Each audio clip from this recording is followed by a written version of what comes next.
Today is the fifth Sunday before Easter, and praise God as we come closer to Easter.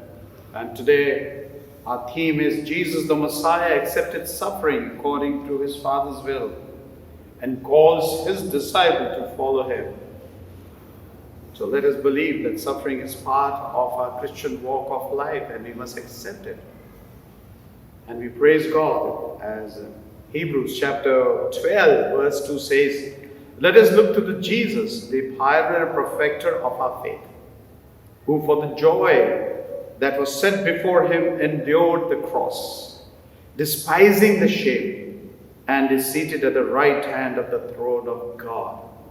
So let us worship the Lord, and may Lord bless us as we understand the suffering of Christ and be called us to follow this suffering in our life, so that we may continue to remain faithful and repentant in these Lent days. Let us adore and praise God as we worship the Lord today.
As we look to the Lord in prayer, especially for today, there's one announcement that for all of us, there's a celebration of World Day of Prayer at Free Church. And like all of us to join in, it will be on 5th of March, coming week 5th of March, That is Friday at 5 p.m. All are invited to be part of this World Day of Prayer. And it's very important that we all need to come and pray. Wherever you are, you can do prayer. May God bless you as you pray together, that this pandemic may get away from the mankind, and so that we all may live in peace. So we just pray that God would make this a World Day of Prayer, a blessing to us. Let me repeat again, 5th of March at Free Church, 5 p.m. Friday, 5 p.m. Let's look to the Lord in prayer. Grant, O Lord, that as your blessed Son, our Savior, gave his back to be scourged and did not hide his face from shame and insult, so we may always be ready to labor and suffer in his service, who lives and reigns with you and the Holy Spirit, one God, now and ever. Amen. The responsive reading this morning has been taken from Psalm 109, verses 21 to 22, 24 to 27, and 30 to 31. Please respond by saying, "Thy help, O God, shall lift me up." But you, O God my Lord, deal on my behalf for your name's sake, because your steadfast love is good. Deliver me, for I am poor and needy, and my heart is stricken within me.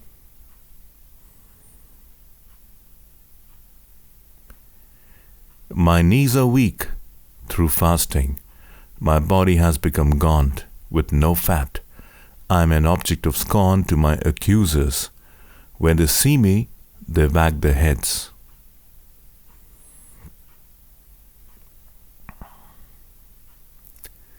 Help me, O Lord my God. Save me according to your steadfast love. Let them know that this is your hand. You, O Lord, have done it.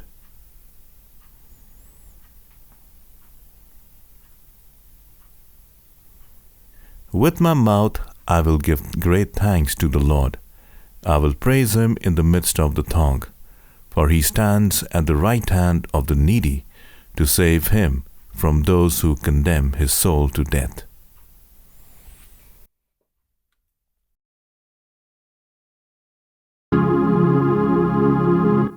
Glory be to the Father, and to the Son, and to the Holy Ghost, as it was in the beginning, is now, and ever shall be, world without end.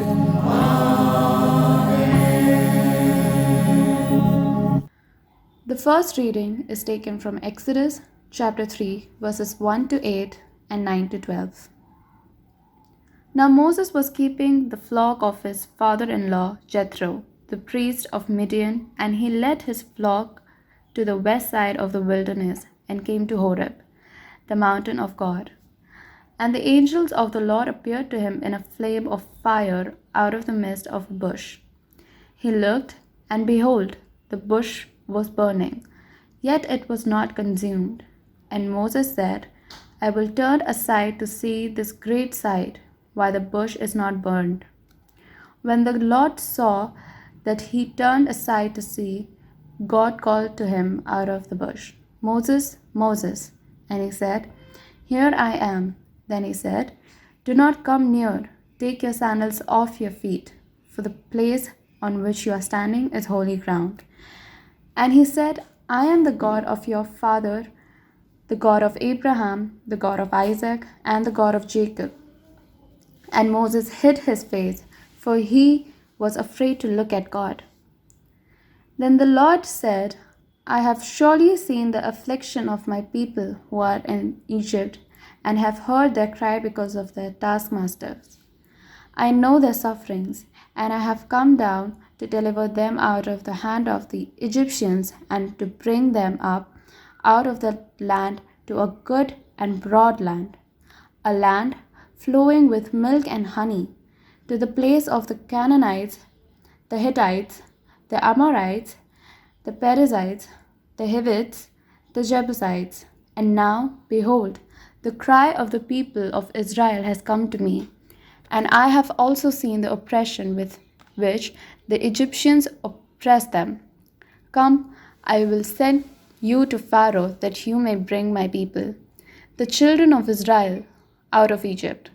But Moses said to God, who am I that I should go to Pharaoh and bring the children of Israel out of Egypt?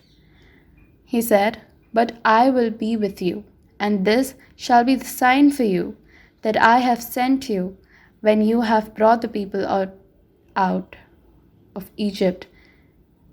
You shall serve God on this mountain. Today's second reading has been taken from 2 Corinthians chapter 11, verse 21 to 31. 2 Corinthians chapter 11, verse 21 to 31. To our shame, I say that we were too weak for that. But in whatever anyone is bold, I speak foolishly, I am bold also. Are they Hebrews? So am I. Are they Israelites? So am I. Are they the seeds of Abraham? So am I. Are they ministers of Christ? I speak as a fool. I am more. In labor more abundant, in stripes above measure, in prisons more frequently, in debts often. From the Jews, 5 times I received 40 stripes minus 1. 3 times I was beaten with rods. Once I was stoned. 3 times I was shipwrecked. A night and a day I have been in the deep.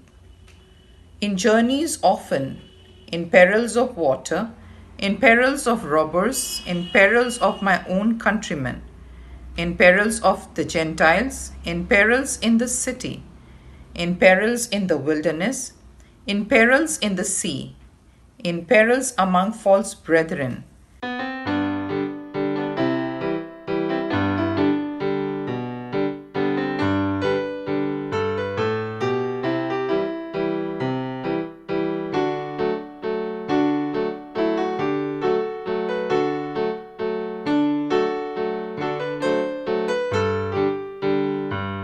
सारी सृष्टि के मालिक तुम्ही हो, सारी सृष्टि के रक्षक तुम्ही हो।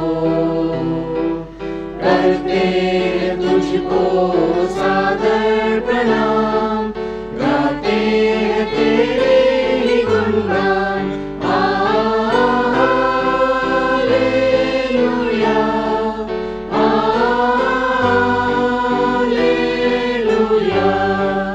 हालेलुया,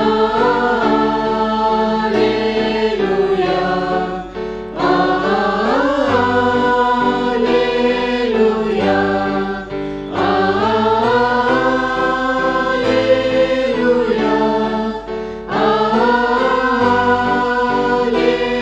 हालेलुया, हालेलुया, आमीन। हम तेरे हाथों की रचना, हम पर ही तेरी करुणा। तन मन हमारा तेरा है, इन शैतान को छूने न देना। Hallelujah, hallelujah, hallelujah,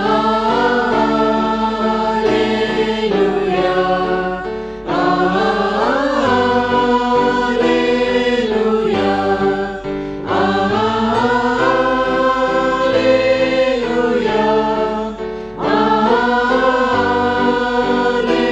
hallelujah,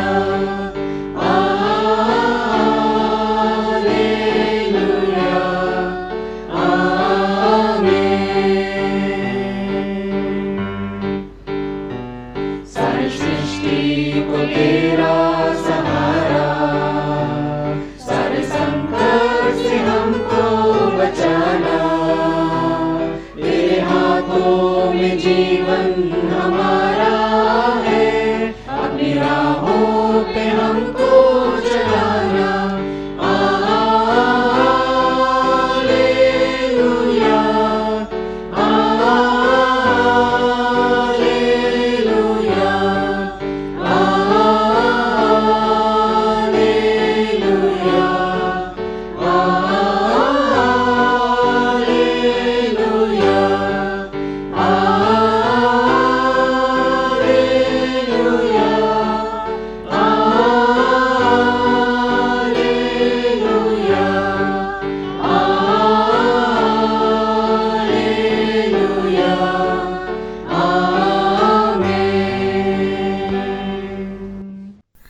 The Gospel reading this morning has been taken from the Gospel according to Mark, chapter 8, verses 27 to 35.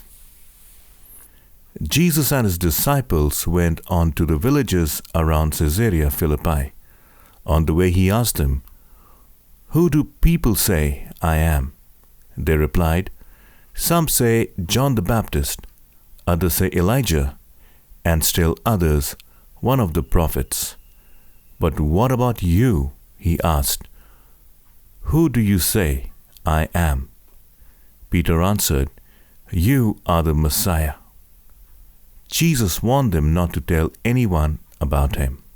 He then began to teach them that the Son of Man must suffer many things and be rejected by the elders, the chief priests, and the teachers of the law, and that he must be killed and after 3 days rise again. He spoke plainly about this, and Peter took him aside and began to rebuke him. But when Jesus turned and looked at his disciples, he rebuked Peter. "Get behind me, Satan," he said. "You do not have in mind the concerns of God, but merely human concerns." Then he called the crowd to him along with his disciples and said, "Whoever wants to be my disciple must deny themselves and take up their cross and follow me. For whoever wants to save their life will lose it, but whoever loses their life for me and for the gospel will save it." May the Lord add his blessings to the reading and hearing of his word. In our intercession, let us join our prayer for the whole human family with the unceasing prayer of Christ the Lord. Heavenly Father, we pray for justice and peace in the whole world and in the midst of the present challenges due to coronavirus, the fullness of life for everyone. Lord, in your mercy, hear our prayer. For all who live in Delhi and NCR, for the removal of all that divides us from each other, and for true harmony in our country. Lord, in your mercy, hear our prayer. For all engaged in agriculture, industry and commerce, for all workers skilled and unskilled, and for all those who defend our country, especially at our borders with Pakistan, Nepal, and China. Lord, in your mercy. For teachers and students, scientists, artists, and writers, and for all who influence the minds and hearts of others. Lord, in your mercy, hear our prayer. For those who are suffering, the poor and hungry, especially for the migrant laborers and their families, and those who are facing difficulties due to the recent floods. We especially pray for those affected by COVID-19 and those who are caring for them. We pray for the medical professionals, scientists, the establishment, and the volunteers. Lord, in your mercy, hear our prayer. For all to whom authority is entrusted in this and other countries, especially for our President, the Prime Minister, the Chief Justice of India, the Lieutenant Governor, and the Chief Minister of NCT of Delhi, and for all who have power over other people. Lord, in your mercy, hear our prayer. For the unity of all Christian people and for their witness and service in the world. Lord, in your mercy, hear our prayer. For your whole church in our country, for its councils and leaders, especially for P.C. Singh, our moderator, A. Dharmaraj Rasalam, moderator of the Church of South India, for Varis Masih, our bishop, for Timothy, Dennis, and Jayakumar, our presbyters, and for all other ministers of your church, that they may be faithful in your ministry. Lord, in your mercy, hear our prayer. That with all your people who have faithfully served you in this life, we also may share in the eternal joy of your kingdom. Lord, in your mercy, hear our prayer. Let us say together, hasten, Heavenly Father, the coming of your kingdom, and grant these petitions which we offer in the name of your Son, our Lord and Savior, Jesus Christ. Amen.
The Lord Jesus said, "The Lord our God is the only Lord, and you shall love the Lord your God with all your heart, with all your soul, with all your mind, and with all your strength."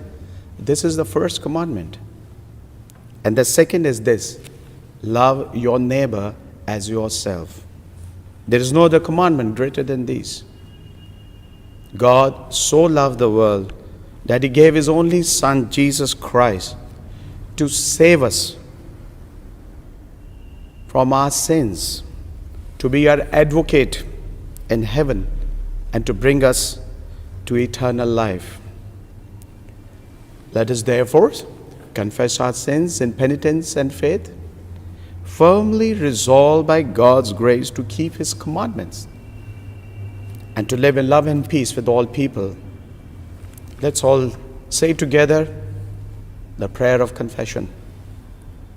Almighty God, our Heavenly Father, we have sinned against you and against one another in thought and word and deed, in the evil we have done and in the good we have not done, through ignorance, through weakness, through our own deliberate fault. We are truly sorry and repent of all our sins.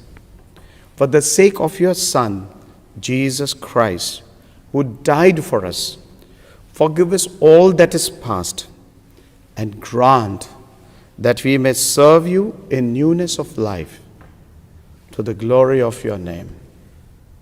Amen. Almighty God, who forgive all who forgive one another and truly repent of their sins, have mercy on us, pardon and deliver us from all our sins, confirm and strengthen us in all goodness, and keep us in life eternal, through Jesus Christ our Lord. Amen. Thanks be to God. As this is the prayer of confession, And as we pray together, the Bible tells us that we must be in peace with each other and with Lord Jesus Christ. And let us share the peace of the Lord with each other as we worship Him. We are the body of Christ. In the one Spirit we were all baptized into one body. Let us pursue all that makes for peace and builds up our common life. The peace of the Lord be always be with you.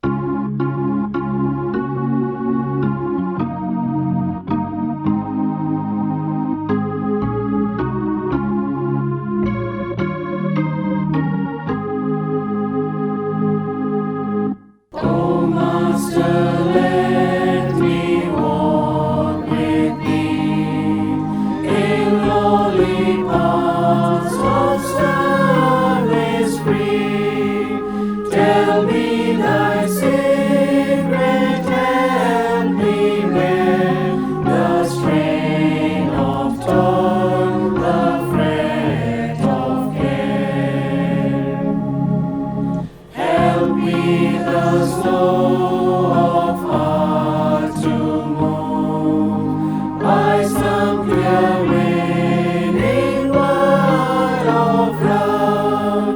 Teach me the wayward feet to stay and guide them in the homeward way. Teach me Thy patience still with Thee in closer, dearer company, in work that keeps faith sweet and strong, in trust that triumphs over all, in hope that sends a shining ray far down the future's broadening way, in peace that only Thou canst give. With Thee, O Master, let me live.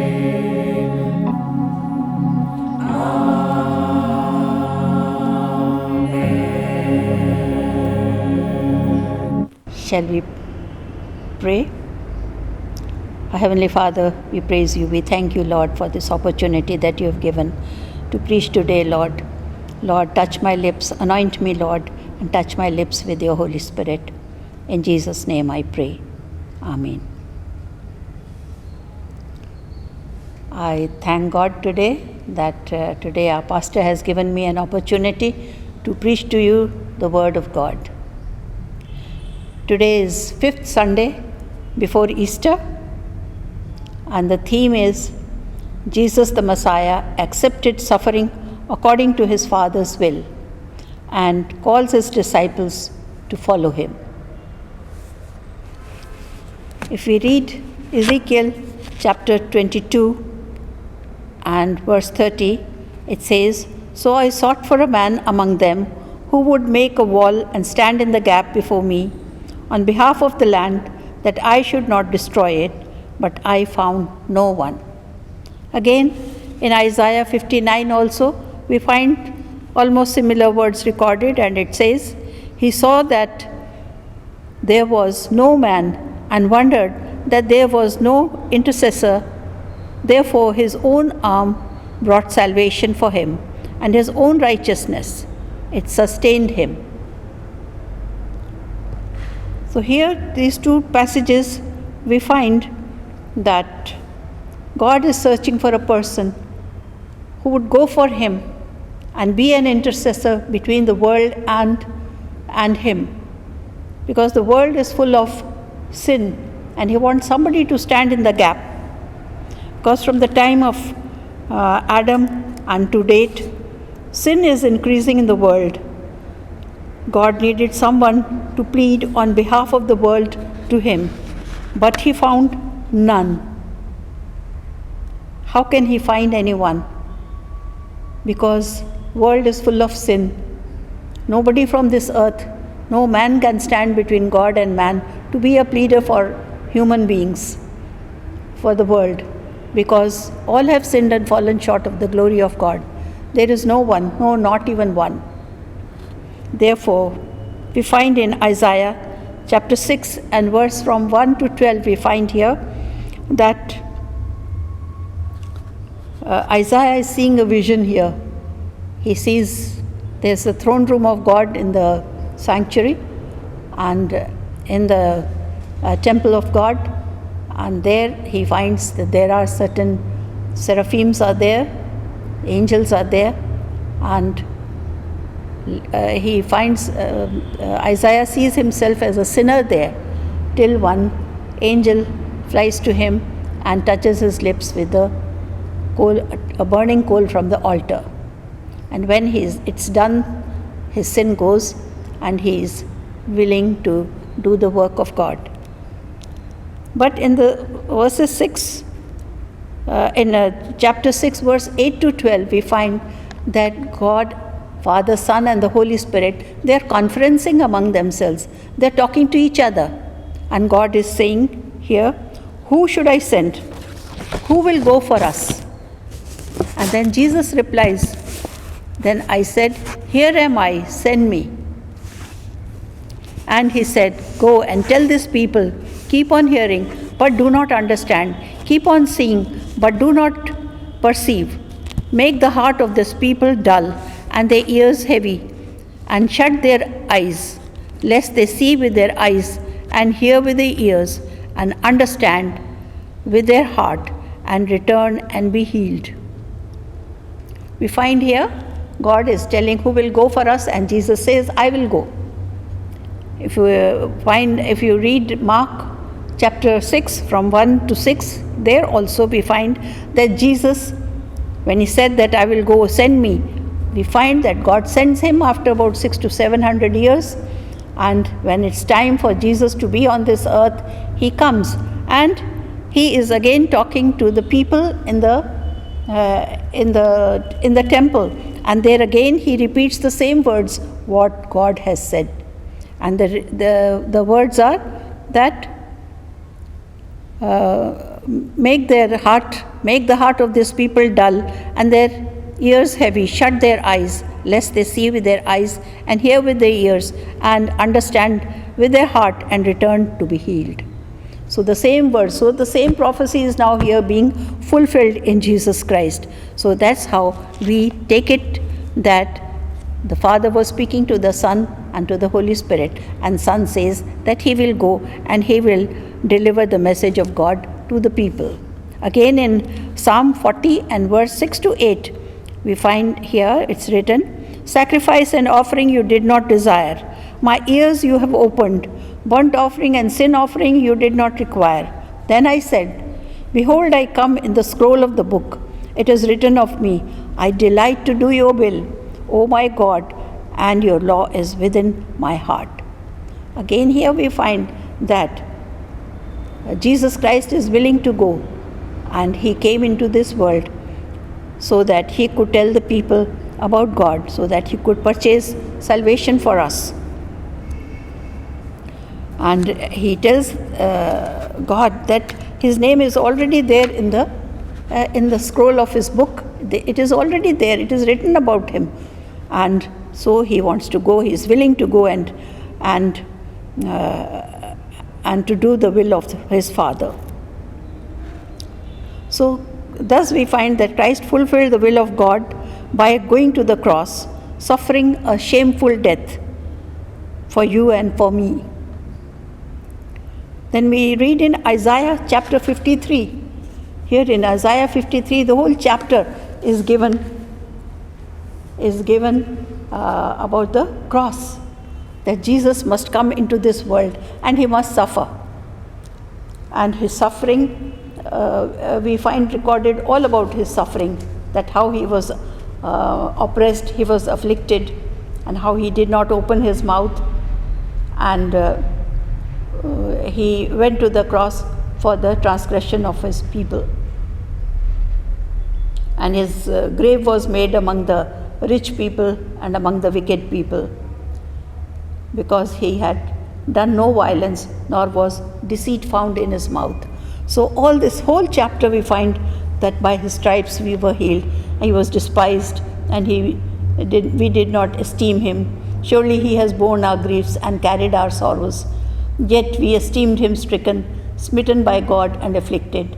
But he was wounded for our transgressions, he was bruised for our iniquities. The chastisement for our peace was upon him, and by his stripes we are healed.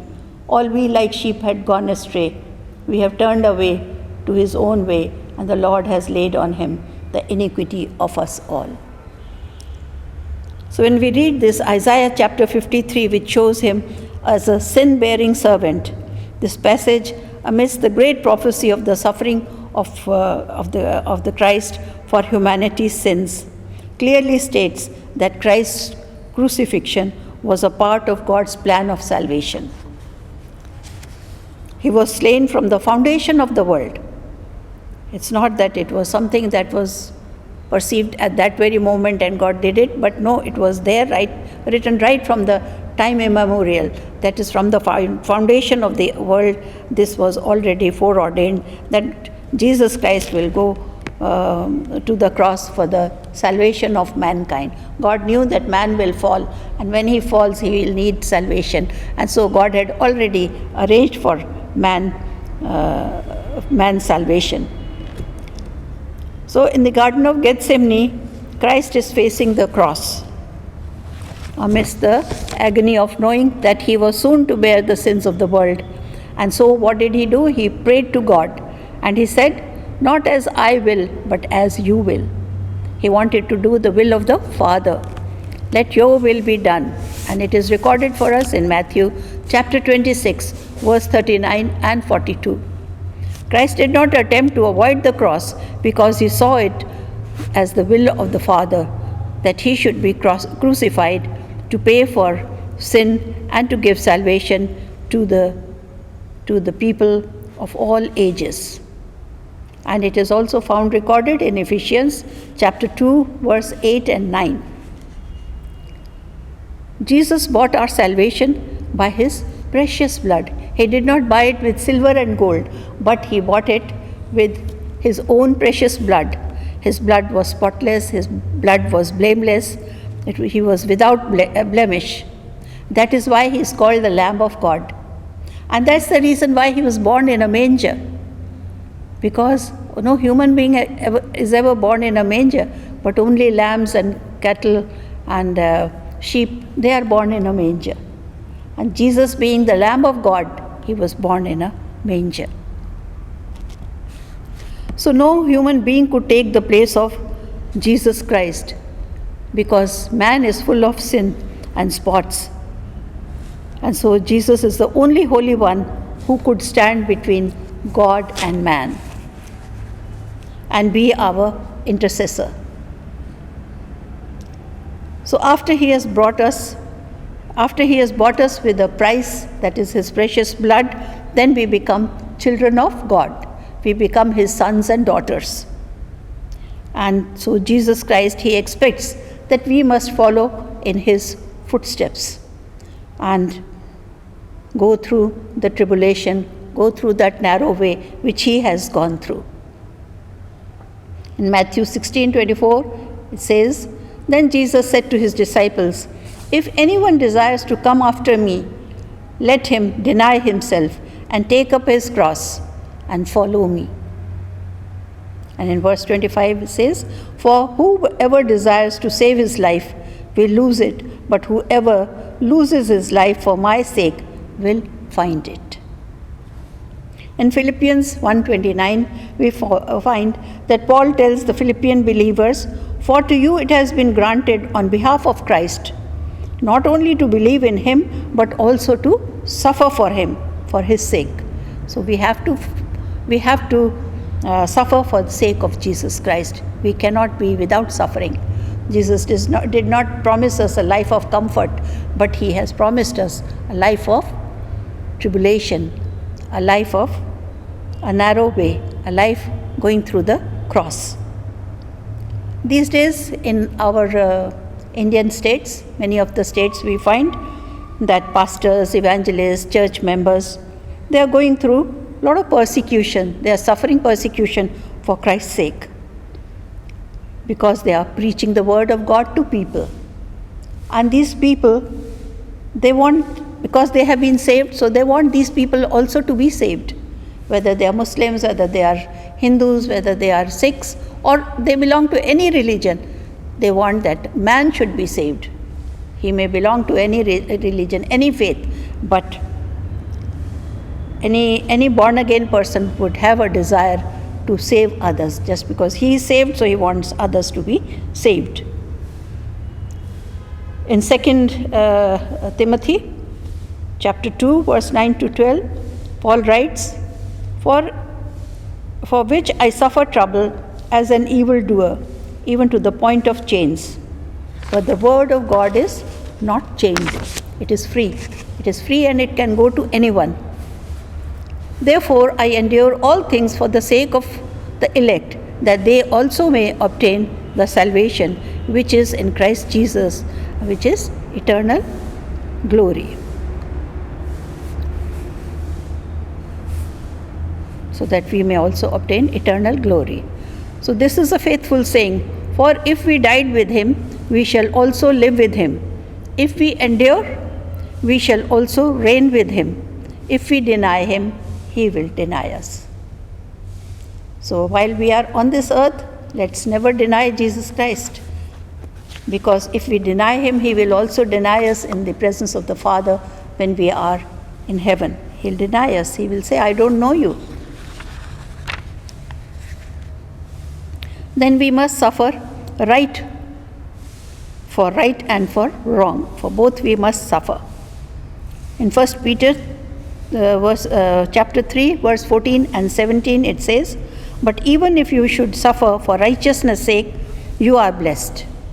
And do not be afraid of their threats, nor be troubled. Because Jesus says that don't be afraid when you are persecuted. Why? He says when you are taken before the magistrates or before the authorities, I will give you what you have to speak, I will give you. You don't have to think beforehand that what you are going to speak, because I give you the Holy Spirit and the Holy Spirit will speak on your behalf. Then we find that in James 1:12, it says that we'll be given a crown of life.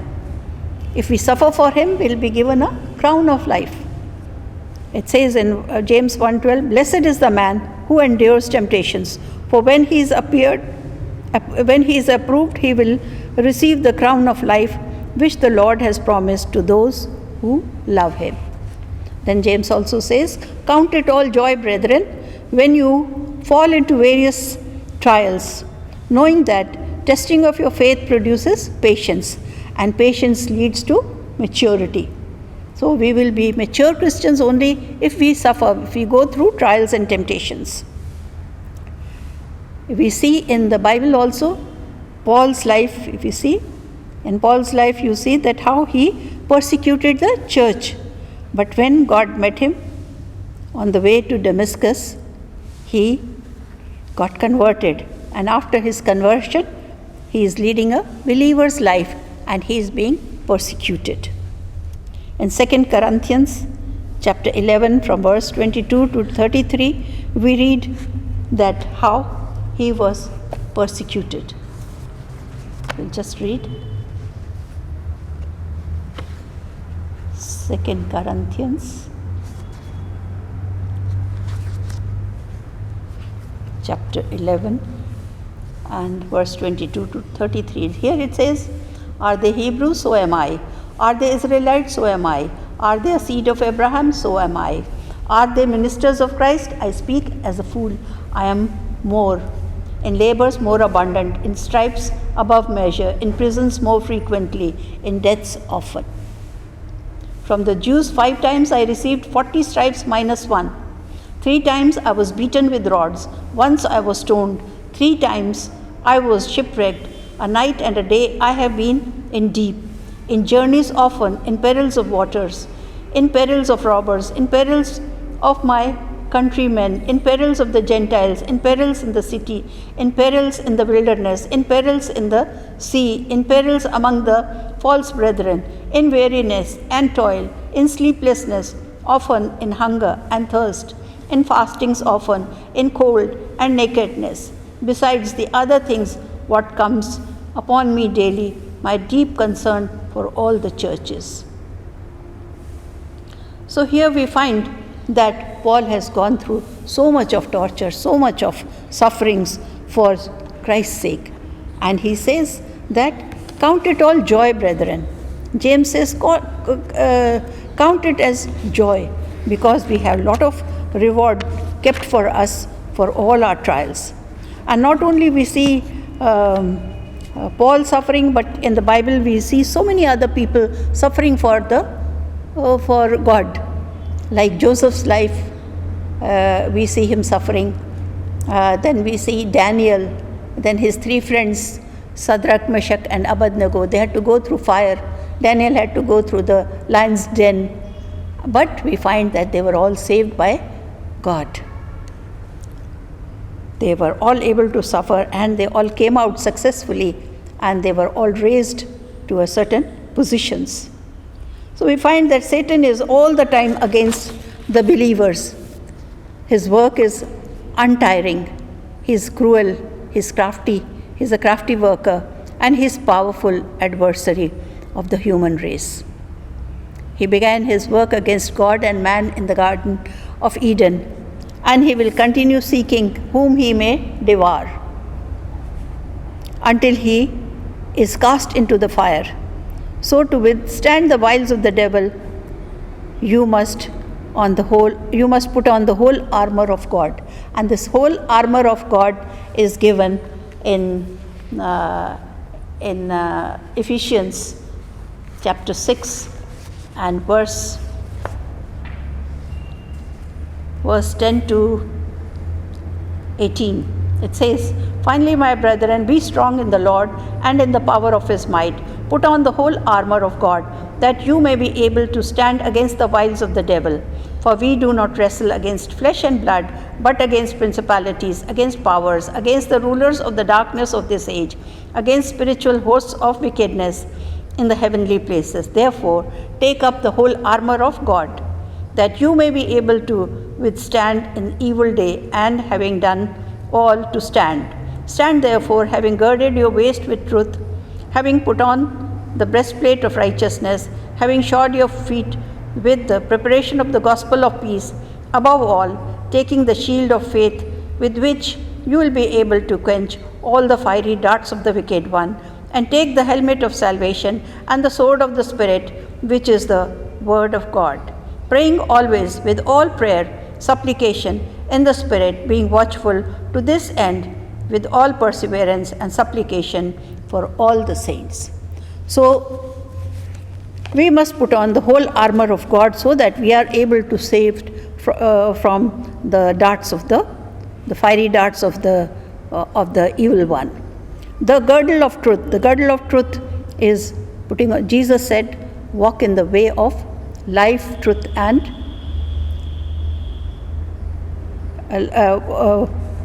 life and truth, and the narrow way." Because he says, "I am the way, the truth, and life." So he is our truth. Then we must put on the breastplate of righteousness.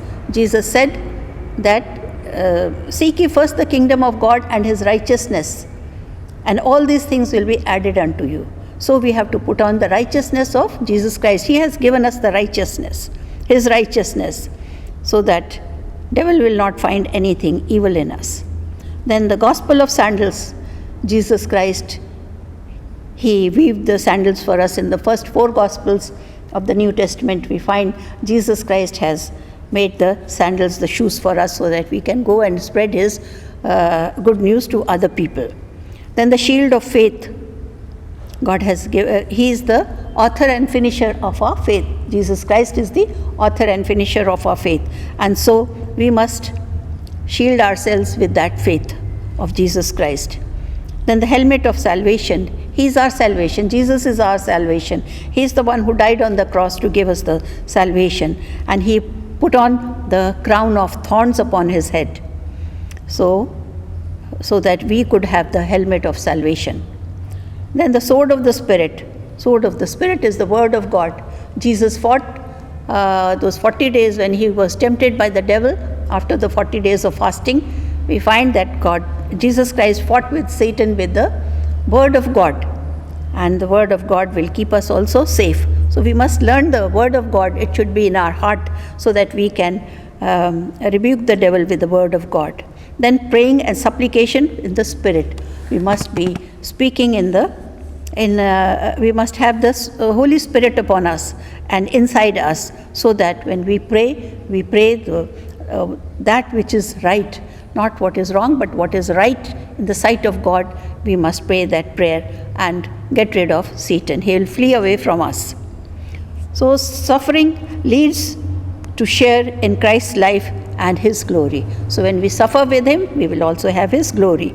In Romans 8:17 and 18 it says, "And if children, then heirs of God, and joint heirs with Christ, if indeed we suffer with him, that we may also be glorified together. For I consider that the sufferings of this present time are not worthy to be compared with the glory which shall be revealed in us.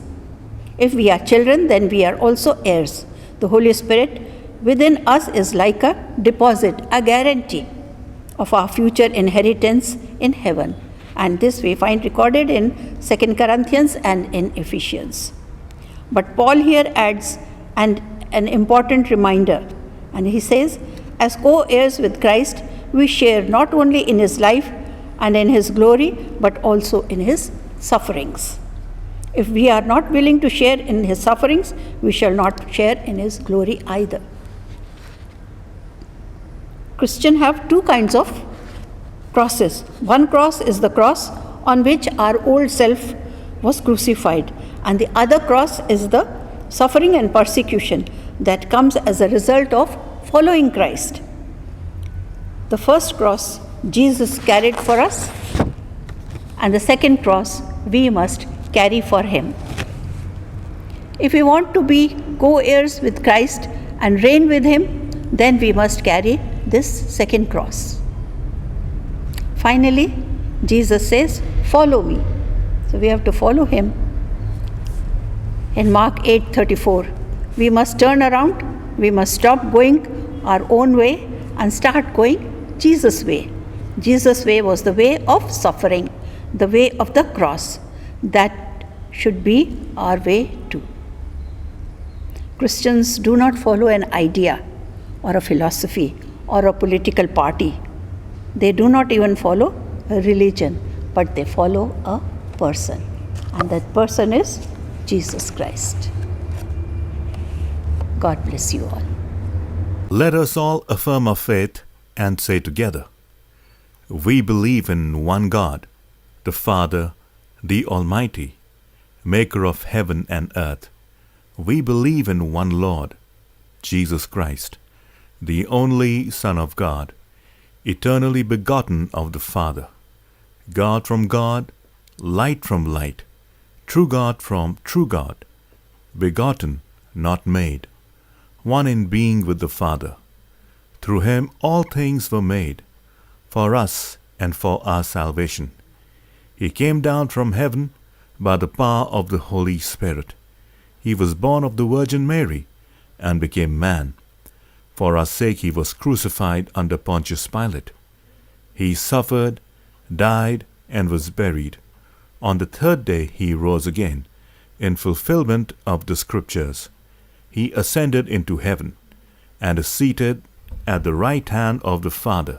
He will come again in glory, to judge the living and the dead, and his kingdom will have no end. We believe in the Holy Spirit, the Lord, the giver of life, who proceeds from the Father and the Son. With the Father and the Son he is worshipped and glorified. He has spoken through the prophets. We believe in one holy Catholic and Apostolic Church. We acknowledge one baptism of the forgiveness of sins. We look for the resurrection of the dead and the life of the world to come. Amen. Praise God from whom all blessings flow. Praise Him, all creatures here below. Praise Him above the heavenly host. Praise Father, Son, and Holy Ghost. Amen. The peace of God which passes all understanding. Keep your hearts and minds in the knowledge and the love of God and of His Son, Jesus Christ our Lord. And the blessing of God Almighty, the Father, the Son, and the Holy Spirit be among us and remain with us always. Amen.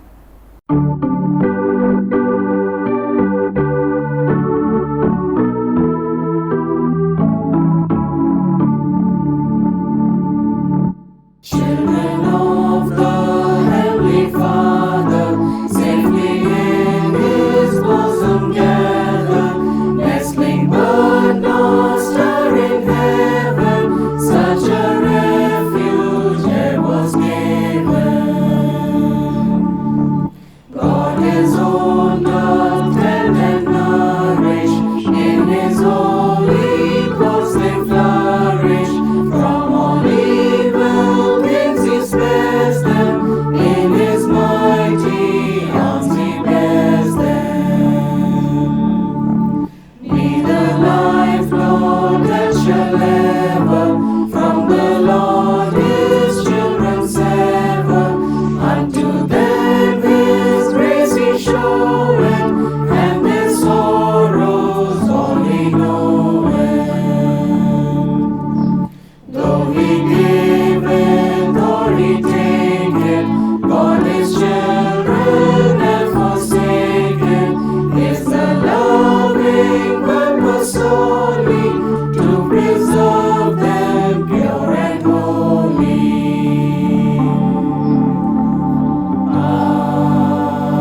Amen.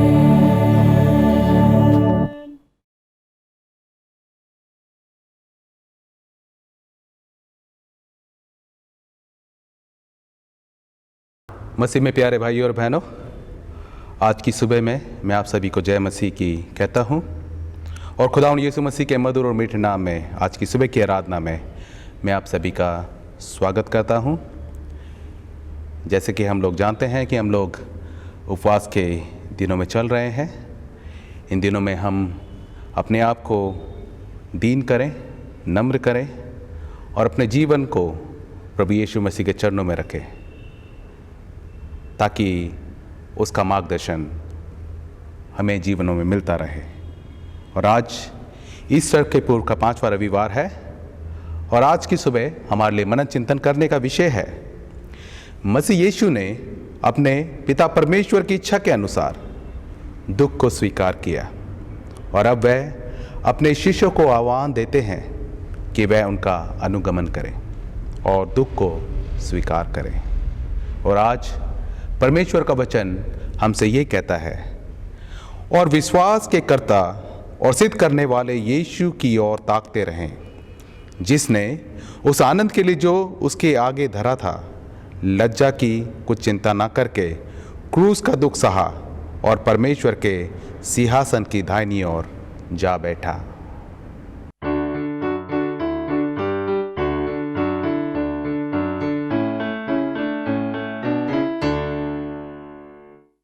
यीशु का नाम है सारी जमीन पर, जिससे सब पापे उद्धार।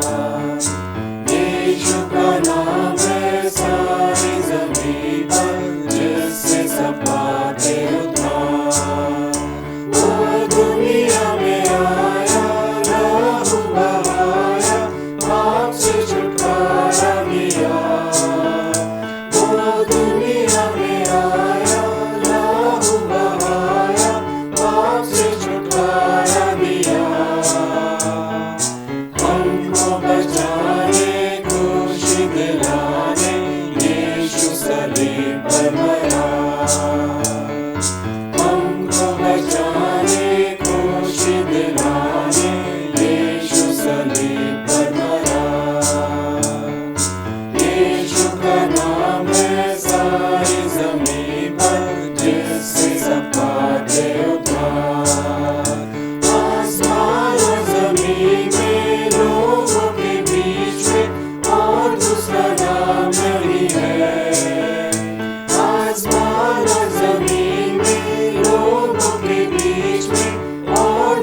आइए हम सब मिलकर प्रार्थना करें। सर्वशक्तिमान परमेश्वर, आपके सम्मुख सबके हृदय खुले हैं। आप सबके अभिलाषाओं को जानते हैं और आपसे कोई भी भेद छिपा नहीं है। अपने पवित्र आत्मा की प्रेरणा से हमारे हृदय के विचारों को शुद्ध कीजिए, ताकि हम आपसे पूर्ण रूप से प्रेम करें और योग्य रीति से आपके पवित्र नाम की स्तुति करें, हमारे प्रभु यीशु मसीह के द्वारा। आमीन। स्वर्ग में परमेश्वर की महिमा और पृथ्वी पर उसके लोगों को शांति। हे प्रभु परमेश्वर, स्वर्गीय राजा, सर्वशक्तिमान पिता परमेश्वर, हम आपकी आराधना करते, आपको धन्यवाद देते और आपकी महिमा के कारण आपकी स्तुति करते हैं। हे प्रभु यीशु मसीह, परमेश्वर पिता के इकलौते पुत्र, हे प्रभु परमेश्वर, हे परमेश्वर के मेमने, आप जगत का पाप उठा ले जाते हैं। हम पर दया कीजिए। आप पिता की दाहिनी ओर विराजमान है। हमारी प्रार्थना स्वीकार कीजिए, क्योंकि केवल आप ही पवित्र हैं, आप ही प्रभु हैं, आप ही यीशु मसीह पवित्र आत्मा के साथ परमेश्वर पिता की महिमा में परम उच्च हैं। आमीन। आइए हम सभी मिलकर दया याचना की प्रार्थना में शामिल हों। प्रभु हम पर दया कीजिए, प्रभु हम पर दया कीजिए, क्रिस्त हम पर दया कीजिए, क्रिस्त हम पर दया कीजिए, प्रभु हम पर दया कीजिए, प्रभु हम पर दया कीजिए। आज की विशेष प्रार्थना। हे परमेश्वर, वर दीजिए कि जैसे आपके धन्य पुत्र हमारे उद्धारकर्ता प्रभु यीशु ने कोड़ों की मार के लिए अपनी पीठ उघाड़ दी और अपमान और लज्जा से बचने के लिए अपना मुंह नहीं छिपाया, वैसे ही हम भी उनकी सेवा करने के लिए परिश्रम और दुख से मुंह ना मोड़ें। उन्हीं के द्वारा जो आपके पवित्र आत्मा के साथ एक परमेश्वर है, अब और सदा सर्वदा जीवित और राज्य करते हैं। आमीन। आज का उत्तरवादी पाठ लिया गया है भजन संहिता 109, उसकी 21-22, 24 से 27 और 30 से 31 आयत। आप कृपया उत्तर दें। हे परमेश्वर, तेरी मदद से मैं उठूंगा, परंतु मुझसे हे यहोवा प्रभु, तू अपने नाम के निमित्त बर्ताव कर। तेरी करुणा तो बड़ी है, सो तू मुझे छुटकारा दे, क्योंकि मैं दीन और दरिद्र हूं और मेरा हृदय घायल हुआ है।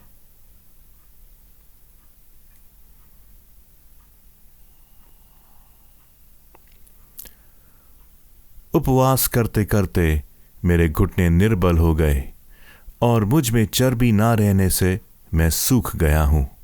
मेरी तो उन लोगों से नाम धराई होती है, जब वे मुझे देखते हैं सब सिर हिलाते हैं।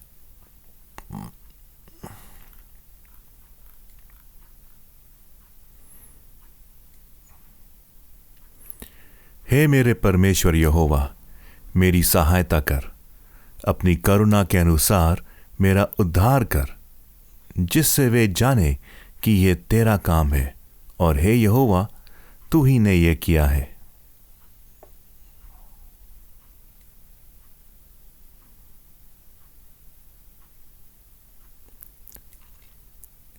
मैं यहोवा का बहुत धन्यवाद करूंगा और बहुत लोगों के बीच में उसकी स्तुति करूंगा, क्योंकि वह दरिद्र की दाहिनी ओर खड़ा रहेगा, कि उसको घात करने वाले न्यायियों से बचाए।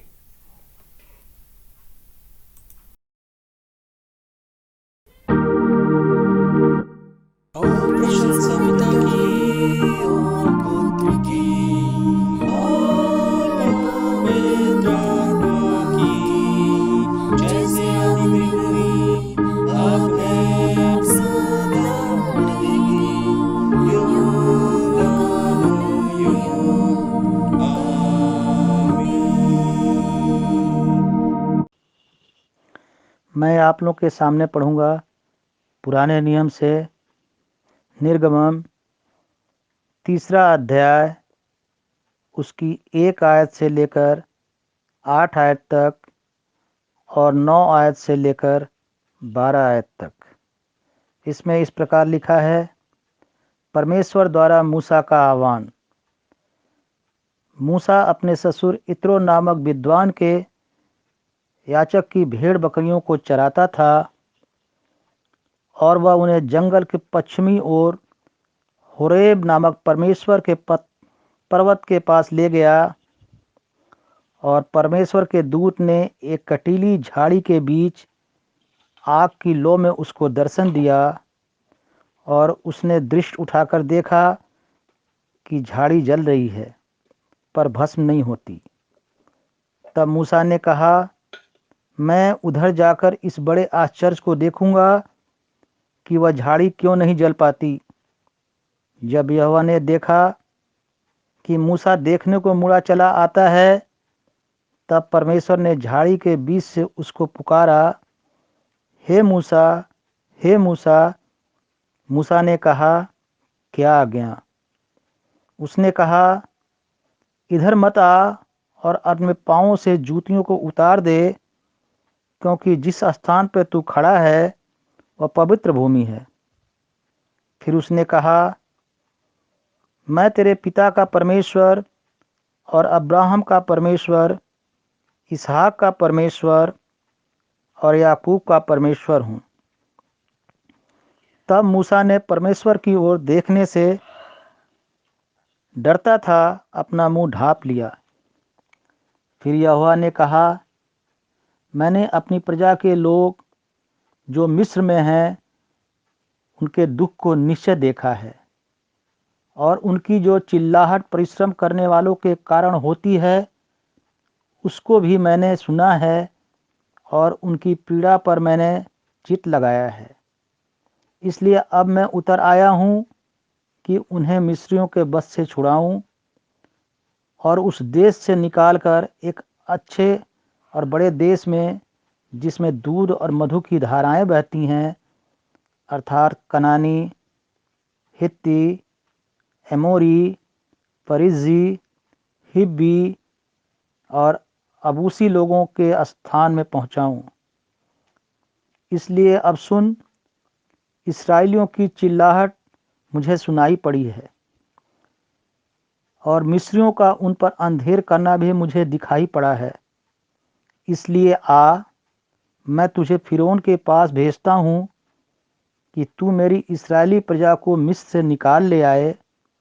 परंतु मूसा ने परमेश्वर से कहा, मैं कौन हूँ जो फिरौन के पास जाऊं और इस्राएलियों को मिस्र से निकाल ले आऊं? उसने कहा, निश्चय मैं तेरे संग रहूंगा और इस बात का कि तेरे भेजने वाला मैं हूँ, तेरे लिए यह चिन्ह होगा कि जब तक उन लोगों को मिस्र से निकाल चुकूं, तब तुम इसी पहाड़ पर परमेश्वर की उपासना करोगे। परमेश्वर अपने वचन को पढ़े और सुने जाने पर हम सबको आशीष दे। आमीन। आज का दूसरा पाठ पढ़ने के लिए निकाल लेंगे कुरिन्थियों के नाम पौलुस की दूसरी पत्री, उसका 11वां अध्याय 21वीं आयत से लेके 31वीं आयत तक। दूसरा कुरिन्थियों 11वां अध्याय 21 से 31, जहाँ इस प्रकार से लिखा है, मेरा कहना अनादर ही की रीति पर है, मानो हम इसके लिए निर्बल से थे। परंतु जिस किसी बात में कोई साहस करता है, मैं मूर्खता से कहता हूँ तो मैं भी साहस करता हूँ। क्या वे ही इब्रानी हैं? मैं भी हूँ। क्या वे ही इज़राइली हैं? मैं भी हूँ। क्या वे ही इब्राहिम के वंश हैं? मैं भी हूँ। क्या वे ही मसीह के सेवक हैं? मैं पागल के समान कहता हूँ, मैं उनसे बढ़कर हूँ। अधिक परिश्रम करने में, बार बार कैद होने में, कोड़े खाने में, बार बार मृत्यु के जोखिमों में।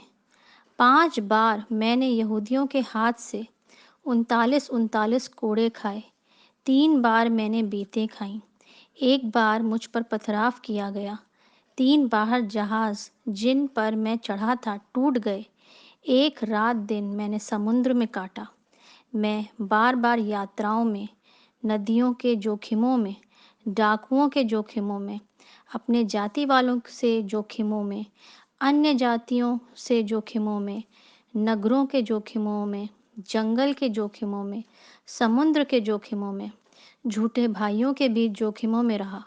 परिश्रम और कष्ट में, बार बार जागते रहने में, भूख प्यास में, बार बार उपवास करने में, जाड़े में, उघाड़े रहने में और अन्य बातों को छोड़कर जिनका वर्णन मैं नहीं करता, सब कलीसियाओं की चिंता प्रतिदिन मुझे दबाती है।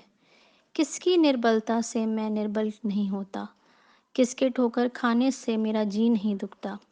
यदि घमंड करना अवश्य है तो मैं अपनी निर्बलता की बातों पर घमंड करूँगा। प्रभु यीशु का परमेश्वर और पिता जो सदा धन्य है, जानता है कि मैं झूठ नहीं बोलता। परमेश्वर अपने वचन के पढ़े और सुने जाने पर आशीष दे। आमीन। आज का सुसमाचार पाठ लिया गया है मरकुस रचित सुसमाचार उसका 8वां अध्याय और 27 से लेके 35वीं आयत तक। यीशु और उसके चेले कैसरिया फिलिप्पी के गांव में चले गए और मार्ग में उसने अपने चेलों से पूछा कि लोग मुझे क्या कहते हैं। उन्होंने उत्तर दिया कि यूहन्ना बपतिस्मा देने वाला, पर कोई एलिया और कोई भविष्यवक्ताओं में से एक भी कहता है। उसने उनसे पूछा, परंतु तुम मुझे क्या कहते हो? पतरस ने उसको उत्तर दिया, तू मसीह है। तब उसने उन्हें चिताकर कहा कि मेरे विषय में ये किसी से ना कहना।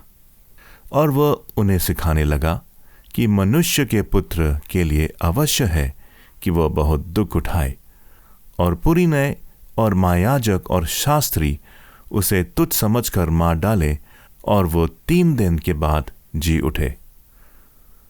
उसने ये बात उनसे साफ साफ कह दी। इस पर पतरस उसे अलग ले जाकर छिड़कने लगा, परंतु उसने फिरकर और अपने चेलों की ओर देखकर पतरस को झिड़क कर कहा, हे शैतान, मेरे सामने से दूर हो, क्योंकि परमेश्वर की बातों पर नहीं परंतु मनुष्य की बातों पर मन लगाता है।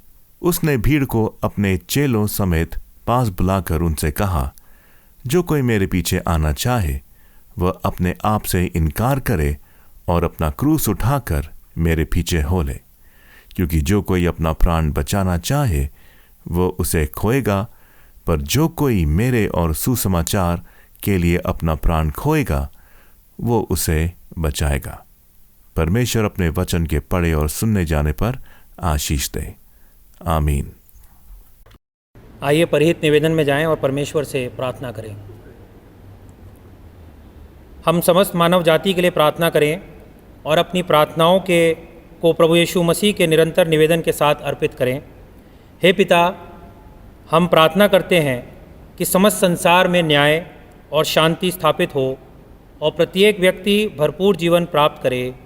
हे दयावान प्रभु, उन सब लोगों के लिए जो इस गांव नगर में रहते हैं, उन सब बातों को दूर करने के लिए जिनसे आपसी फूट और झगड़े होते हैं और हमारे देश में सच्ची एकता की बढ़ती के लिए, हे दयावान प्रभु, उन सब लोगों के लिए जो कृषि, उद्योग अथवा व्यापार में लगे हुए हैं, सब मज़दूरों और कारीगरों के लिए और उन सब के लिए जो हमारे देश की रक्षा करते हैं, हे दयावान प्रभु, अध्यापकों और छात्रों, वैज्ञानिकों, लेखकों और कलाकारों और उन सब व्यक्तियों के लिए जो अन्य लोगों के विचारों और भावनाओं को प्रभावित करते हैं, हे दयावान प्रभु, उन सब लोगों के लिए जो दुखी हैं, बेरोज़गार हैं, भूखे प्यासे हैं, दरिद्र और दलित हैं,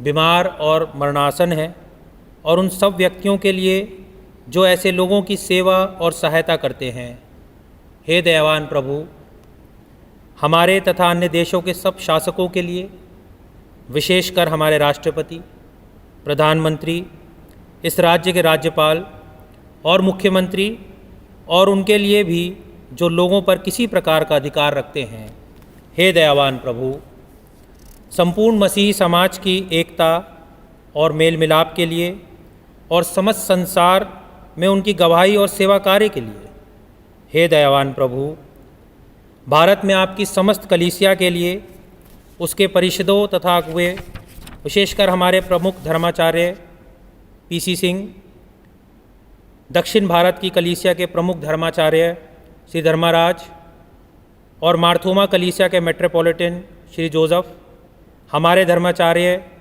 वारिस मसीह, हमारे पुरोहित टिमोथी शॉ, पादरी जय कुमार और हमारे ले रीडर आशीष अनुराग, और आपकी कलीसिया के सब अन्य धर्म सेवकों के लिए कि वे सच्चाई और लगन से आपकी सेवा करें। हे दयावान प्रभु, यह वर दे कि आपके उन सब भक्तों के साथ जिन्होंने अपने जीवन में सच्चाई से आपकी सेवा की है, हम भी आपके राज्य के शाश्वत आनंद में संभागी हो सकें।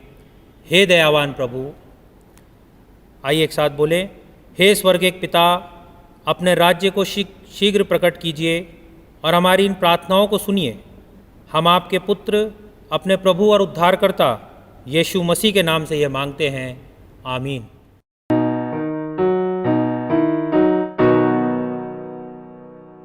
हे हमारे बाप, तू जो आसमान में है,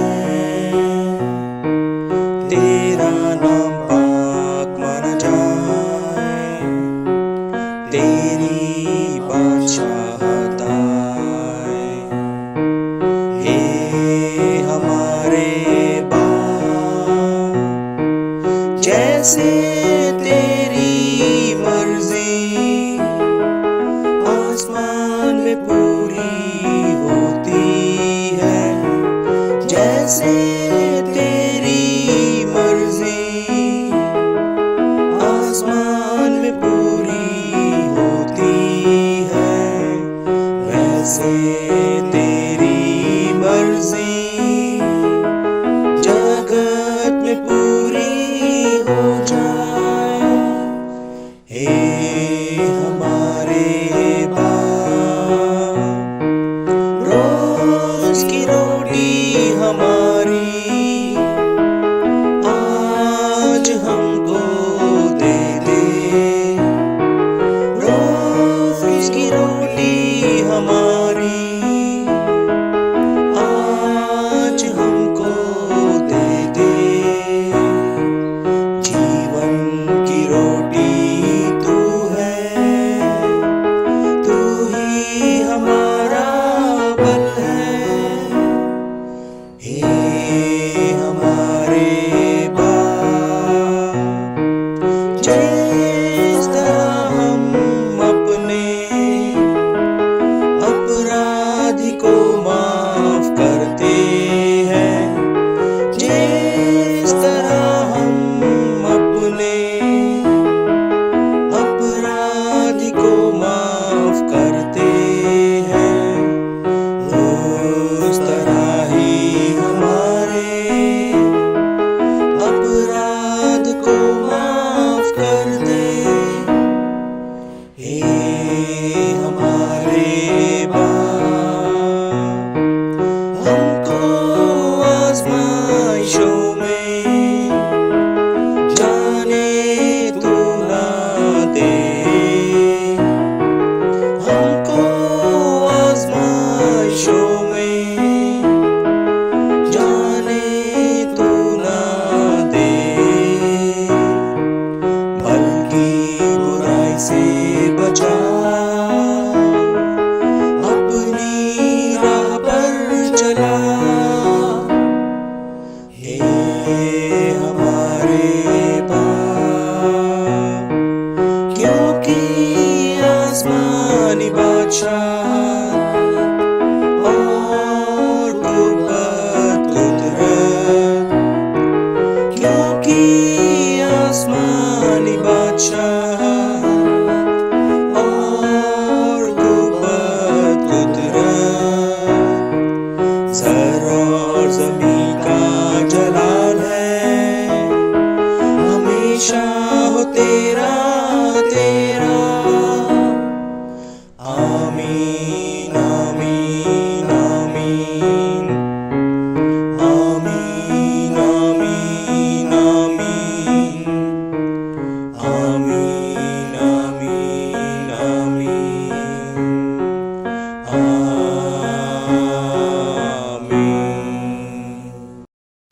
पाप अंगीकार। प्रिय भाइयों और बहनों, हमारे प्रभु यीशु मसीह ये कहते हैं, हमारा प्रभु परमेश्वर ही एकमात्र प्रभु है। तू प्रभु अपने परमेश्वर को अपने संपूर्ण हृदय, संपूर्ण प्राण, संपूर्ण बुद्धि और संपूर्ण शक्ति से प्रेम कर। ये पहली आज्ञा है। दूसरी ये है, अपने पड़ोसी को अपने समान प्रेम कर। इनसे बड़ी और कोई आज्ञा नहीं है। परमेश्वर ने संसार से ऐसा प्रेम किया कि उसने अपना इकलौता पुत्र यीशु मसीह दे दिया कि वे हमें पापों से बचाए, स्वर्ग में हमारे लिए निवेदन करे और हमें शाश्वत जीवन में पहुंचाए। इसीलिए हम पश्चाताप और विश्वास के साथ अपने पापों को स्वीकार करें। हम परमेश्वर की कृपा से उसकी आज्ञाओं का पालन करने का और सब लोगों के साथ मेल मिलाप और प्रेम से रहने का पक्का संकल्प करें। आइए प्रार्थना करें। हे सर्वशक्तिमान परमेश्वर, हमारे स्वर्गिक पिता, हमने मन, वचन और कर्म से आपके विरुद्ध और एक दूसरे के विरुद्ध पाप किया है। हमने अपनी अज्ञानता और दुर्बलता के कारण और जानबूझकर भी बुराई की है और भलाई करने में असफल रहे हैं। इन सब पापों के लिए हम सचमुच दुखी हैं और अंतःकरण से पश्चाताप करते हैं। आपके पुत्र यीशु मसीह ने हमारे लिए अपने प्राण दिए। उन्हीं के कारण हमने जो पाप किए हैं उनको क्षमा कीजिए और यह वर दीजिए कि भविष्य में हम नया जीवन पाकर सदा आपकी सेवा करें, ताकि आपके पवित्र नाम की महिमा हो। आमीन।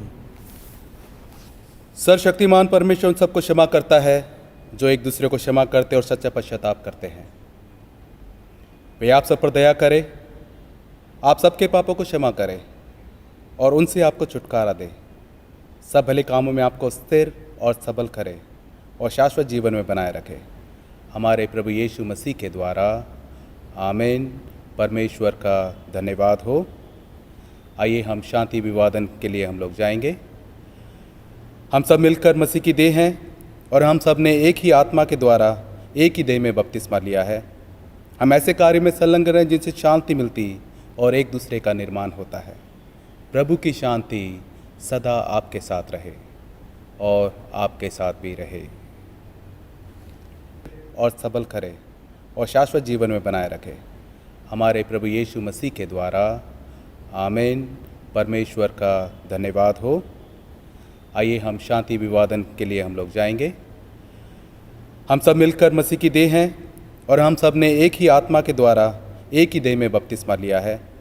हम ऐसे कार्य में संलग्न रहें जिनसे शांति मिलती और एक दूसरे का निर्माण होता है। प्रभु की शांति सदा आपके साथ रहे और आपके साथ भी रहे।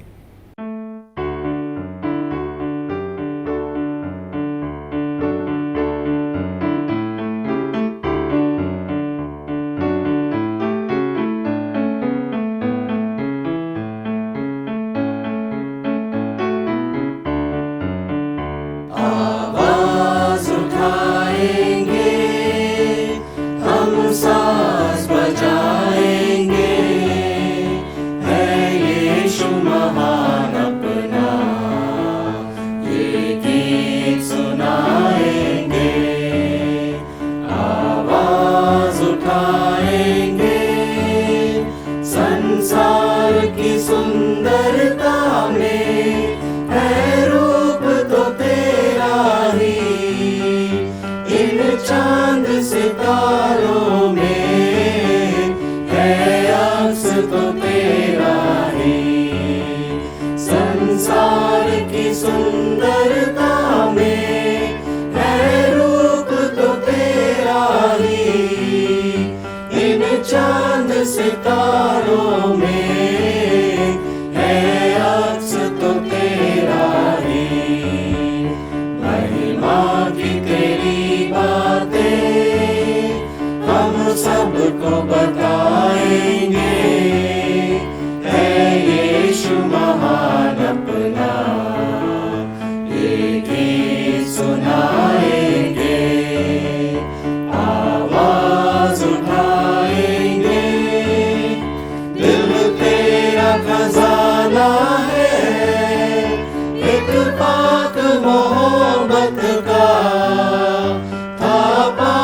सका कोई, सागर है तू उल्फत का, दिल तेरा खजाना है, एक पाक मोहब्बत का, था पा न सका कोई, सागर है तू उल्फत का।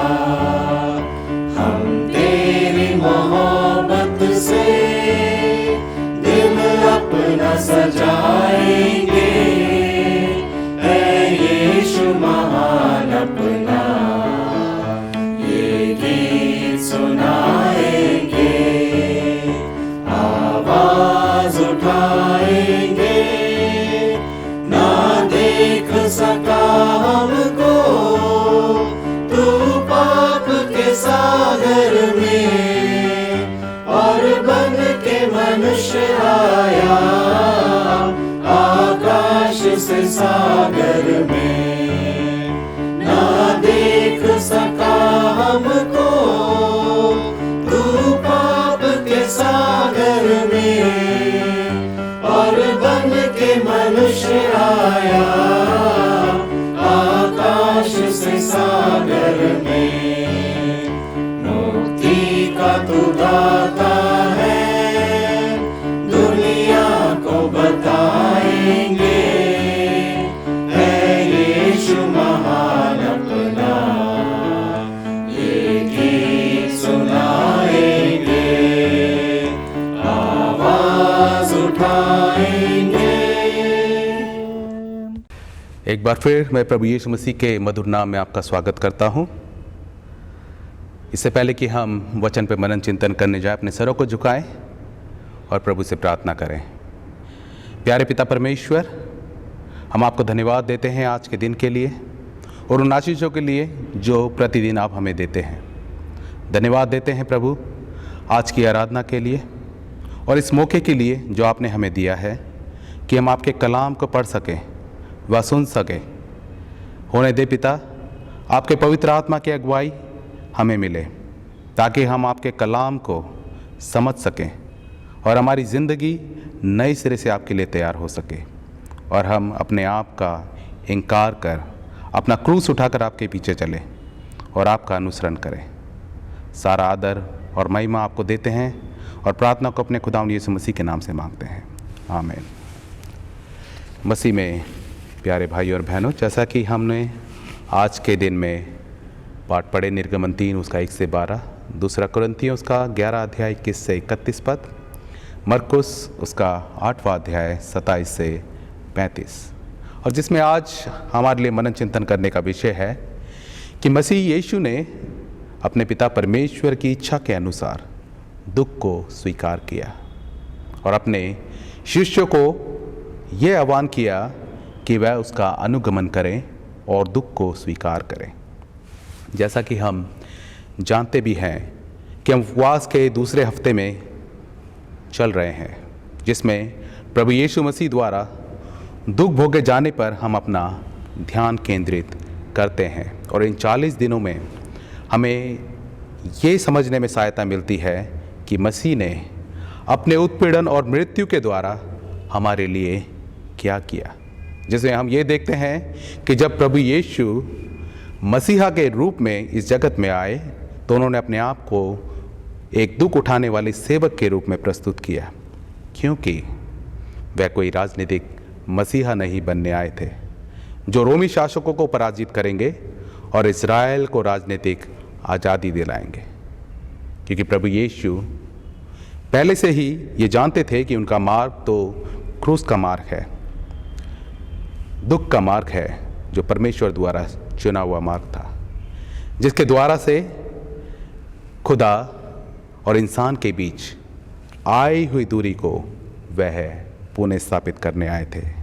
इसलिए प्रभु यीशु स्पष्ट रूप से ये कहते हैं और वे ये जानते थे कि परमेश्वर की इच्छा यही थी कि वह दुख उठाएं, अपने प्राणों का बलिदान दें, ताकि इसके द्वारा मानव जाति का उद्धार हो और सभी बचाए जाएं। अतः प्रभु यीशु हमें आज ये उपदेश देते हैं कि उनका शिष्य होकर उनके पीछे चलना क्रूस का मार्ग है, दुख और मृत्यु का मार्ग है। अर्थात प्रभु यीशु के शिष्य होने का अर्थ यह है कि क्रूस के मार्ग का अनुसरण करना, और प्रभु यीशु के निकट पहुंचने का केंद्र बिंदु भी क्रूस ही है। इसलिए क्रूस मसीही विश्वास का प्रतीक है, क्योंकि परमेश्वर ने अपने इकलौते पुत्र को इसलिए भेजा कि वह हमारे पापों की क्षमा के लिए अपना बलिदान दे। और हम ये गीत भी गाते हैं कि क्रूस ही है तेरा निशान, आगे बढ़ जवान, पीछे ना हटना कभी, क्योंकि यीशु है तेरी चट्टान। क्योंकि यीशु हमारी वो मजबूत चट्टान है जो हमें सामर्थ देता है।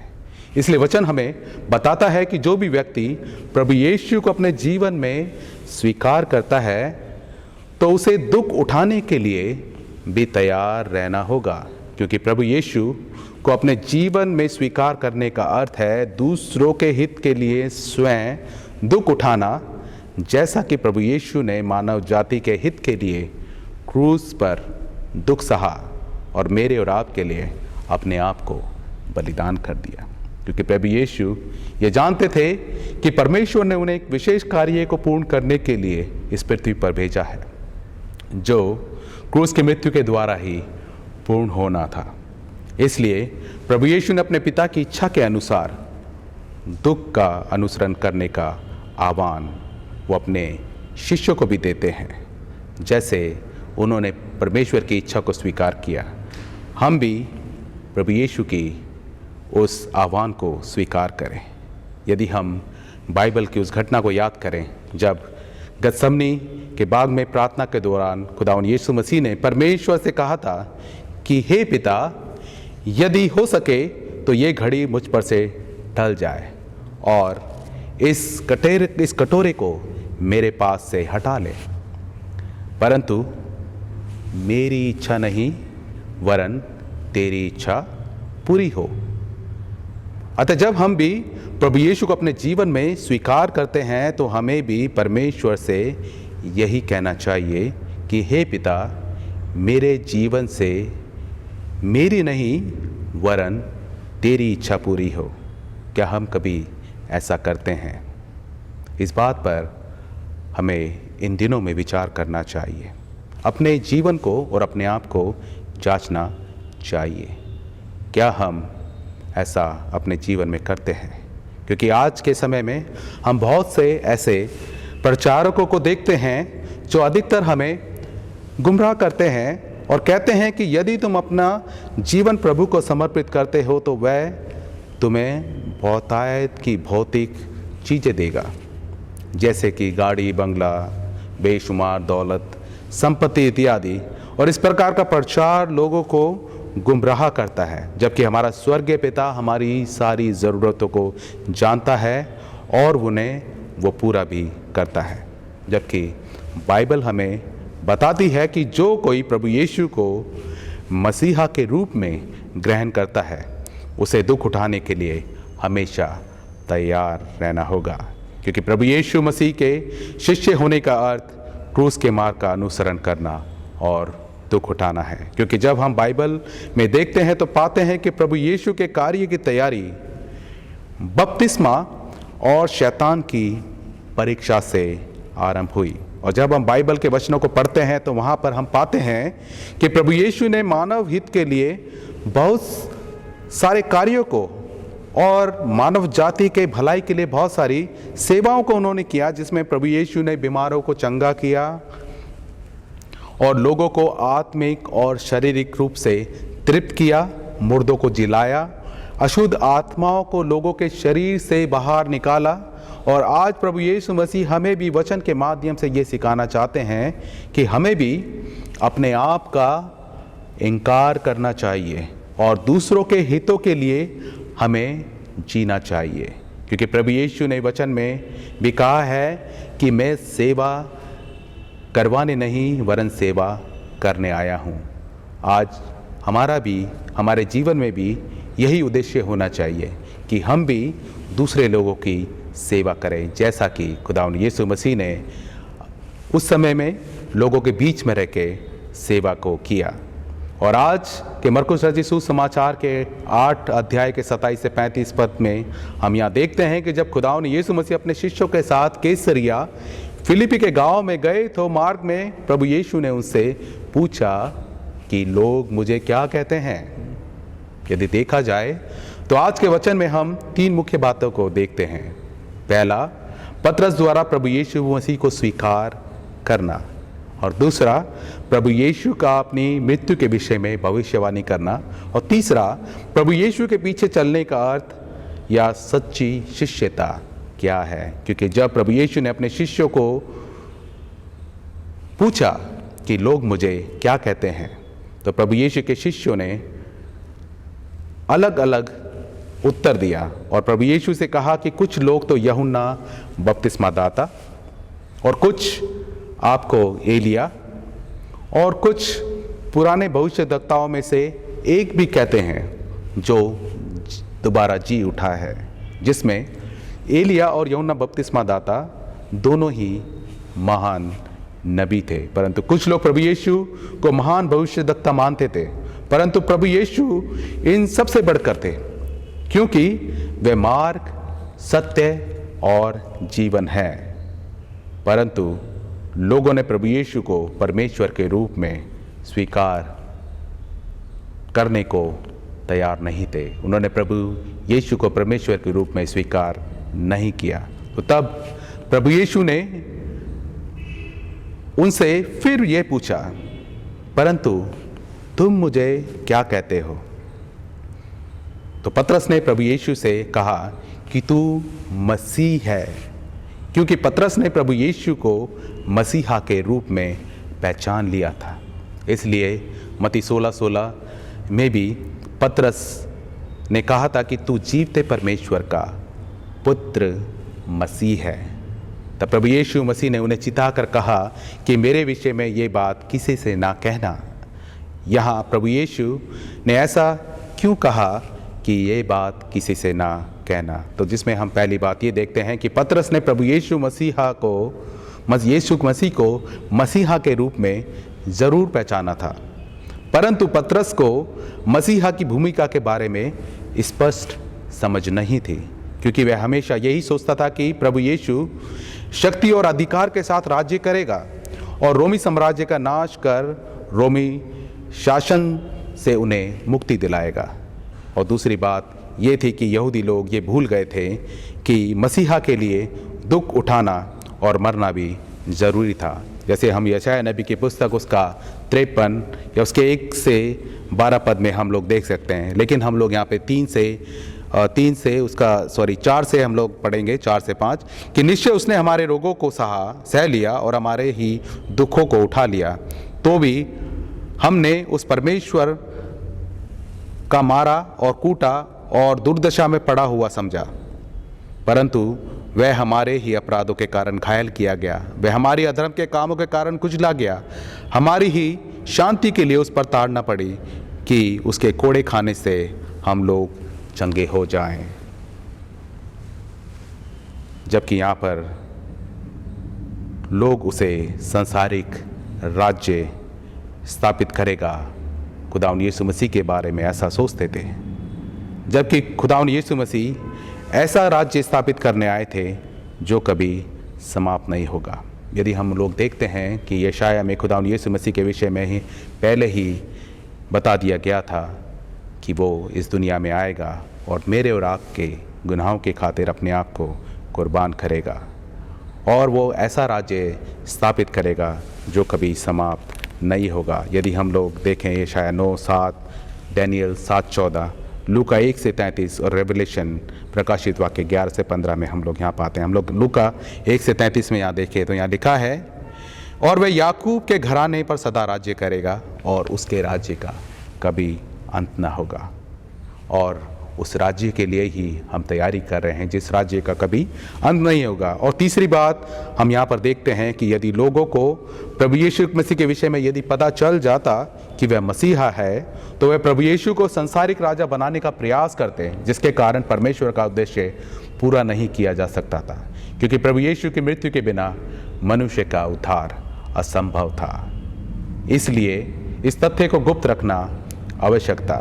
फिर आगे हम प्रभु यीशु के विषय में देखते हैं कि उन्होंने अपनी मृत्यु के विषय में भविष्यवाणी की और अपने शिष्यों को ये बताया कि मनुष्य के पुत्र के लिए अवश्य है कि वे बहुत दुख उठाए और प्रधान याजक, पुरनियों, शास्त्री उसे तुच्छ समझकर मार डाले और वह 3 दिन बाद फिर जी उठे, क्योंकि प्रभु यीशु को जो दर्द या मृत्यु सहनी थी वह सारी मानव जाति को बचाने के लिए थी और परमेश्वर के इस कार्य को प्रभु यीशु द्वारा पूरा करना अवश्य था।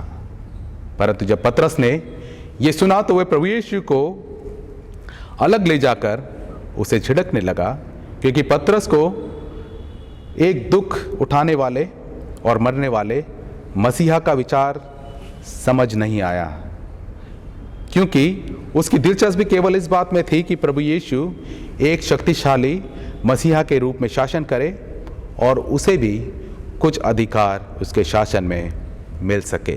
परंतु यहाँ पर प्रभु यीशु को पतरस की ये बात उसे परीक्षा में डालने की कोशिश करती हुई सुनाई दी, जैसा कि मत्ती 4 उसका 8 से 10 में हम लोग देखते हैं कि उसने शैतान को ये कहते हुए सुना था कि तुझे दुख सहने और मरने की ज़रूरत नहीं है, क्योंकि यदि तू मुझे दंडवत करेगा तो मैं तुझे ये सब दे दूंगा। परंतु यहाँ पर प्रभु यीशु ने मुड़कर अपने शिष्यों की ओर देखकर पतरस को झिड़का और उसे कहा कि हे शैतान, मेरे सामने से दूर हो जा, क्योंकि तू परमेश्वर की बातों पर नहीं परंतु मनुष्यों की बातों पर मन लगाता है। क्योंकि प्रभु यीशु ये जानते थे कि क्रूस के मार्ग से हटने का प्रलोभन शैतान की ओर से ही था, क्योंकि ठीक इसी प्रकार प्रभु यीशु की सेवकाई के प्रारंभ में शैतान ने प्रभु यीशु को दुनियावी चीज़ों का प्रलोभन देकर उनकी परीक्षा ली थी, जिसमें शैतान को हार का सामना करना पड़ा था। ठीक वैसे ही शैतान हमारी भी परीक्षा रोज लेता है और हमें विभिन्न प्रकार के प्रलोभन देता है और उसमें अधिकतर शैतान की परीक्षाओं में हम गिर जाते हैं। इसलिए प्रभु यीशु अपने शिष्यों को इस वचन के माध्यम से स्पष्ट रूप से कहते हैं कि प्रभु यीशु के सच्चे अनुयायियों के लिए क्रूस का मार्ग आसान मार्ग नहीं है, वरन ये अत्यधिक दुख से भरा हुआ है। इसलिए यदि हम प्रभु के पीछे चलना चाहते हैं तो हमें दुख उठाने के लिए हमेशा तैयार रहना होगा। क्या हम इसके लिए तैयार हैं? ये आज हमारे लिए एक चुनौती है और हम इस पर विचार करें, क्या हम उस क्रूस के मार्ग पर चलने के लिए तैयार हैं? क्योंकि प्रारंभ के दिनों में जितना सताव, आलोचना और जितनी हत्याएं कलीसिया के अगुओं की हुई, दुनिया में और किसी की नहीं हुई। शायद 1997 में इंडोनेशिया में 300 से अधिक कलीसिया के भवनों को जला दिया गया था और हजारों मसीहों को प्रताड़ित कर उन्हें मृत्यु के घाट उतार दिया गया था और आराधना करते समय लोगों को चारों ओर से घेर कर उन्हें जला दिया गया था और उनमें से जितनों ने बचकर भागने की कोशिश करी उन्हें गोलियों से भून दिया गया था। और चीन की कलीसिया के साथ भी यही हुआ था और वहाँ पर कई पासवानों को मौत के घाट उतारा गया था। और ये हिटलर के ज़माने की बात नहीं है, वरन आज भी संसार में मसीहों को सताया जाता है और उन्हें मारा जाता है, प्रताड़ित किया जाता है, परेशान किया जाता है। परंतु फिर भी मसीही कलीसिया आज भी बढ़ती जा रही है और प्रभु यीशु के विश्वास में मजबूत होती जा रही है। इसलिए प्रभु यीशु ने भीड़ को व अपने शिष्यों को पास बुलाकर उनसे कहा था कि जो कोई मेरे पीछे आना चाहे वह पहले अपने आप का इनकार करे और अपना क्रूस उठाकर मेरे पीछे हो ले। इसका मतलब ये है कि किसी भी व्यक्ति को प्रभु यीशु के पीछे चलने के लिए अपनी इच्छाओं को त्यागना होगा, अपने सुख और आराम से इनकार करना होगा और केवल मसीह के अनुसार ही जीवन व्यतीत करना होगा, क्योंकि प्रभु यीशु का मार्ग क्रूस का मार्ग व दुख का मार्ग है।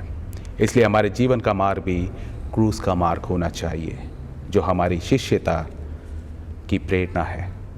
इसलिए प्रभु यीशु ने 35वें पद में कहा कि जो कोई अपना प्राण बचाना चाहेगा वह उसे खोएगा, परंतु जो कोई मेरे और सुसमाचार के लिए अपना प्राण खोएगा वह उसे बचाएगा। अर्थात जो कोई अपना सांसारिक जीवन बचाने के लिए मसीह को अस्वीकार करता है वह अपना जीवन गंवाता है, और जो मसीह को अपना उद्धारकर्ता स्वीकार करता है वह अपना जीवन बचाता है। इसलिए आज प्रभु यीशु हमें उस क्रूस के मार्ग पर चलने के लिए बुला रहे हैं, जो हमारे लिए आसान नहीं है, क्योंकि सकरा मार्ग वह है जो कष्ट और तिरस्कार से भरा हुआ है, परंतु यही वो मार्ग है जो हमें जीवन को पहुंचाता है, और बहुत थोड़े हैं जो इससे पाते हैं। इसलिए आज प्रभु यीशु हमें आह्वान देते हैं कि हमें दुख और पीड़ा के समय दृढ़ता के साथ खड़े रहना चाहिए और अंत तक प्रभु यीशु के प्रति वफादार बने रहना चाहिए, और हमें प्रतिदिन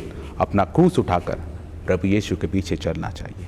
तो इसलिए आइए, जब हम इस उपवास काल में हैं तो हम क्रूस को अपने जीवन के मार्ग के रूप में स्वीकार करें और अपने आप का इनकार करें और अपने मन और शरीर को नियंत्रण में रखें और अपने प्रति प्रेम, संपत्ति और इच्छा पूर्ति के प्रति हम खुद को मृत करें, और परमेश्वर करे कि हम वास्तव में मसीह के दुख, मृत्यु और महिमा में उसका अनुसरण करें और अपना क्रूस उठाकर रोज प्रभु यीशु के पीछे चले। खुदा आप सबको बहुतायत की आशीष दे। आमीन।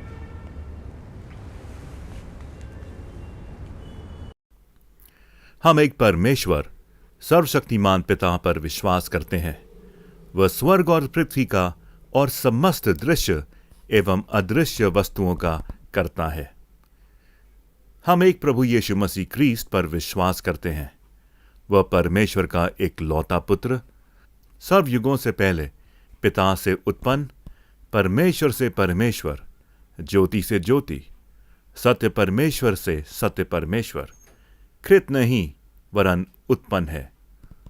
उनका और पिता का तत्व एक है। उन्हीं के द्वारा सब वस्तुएं बनी।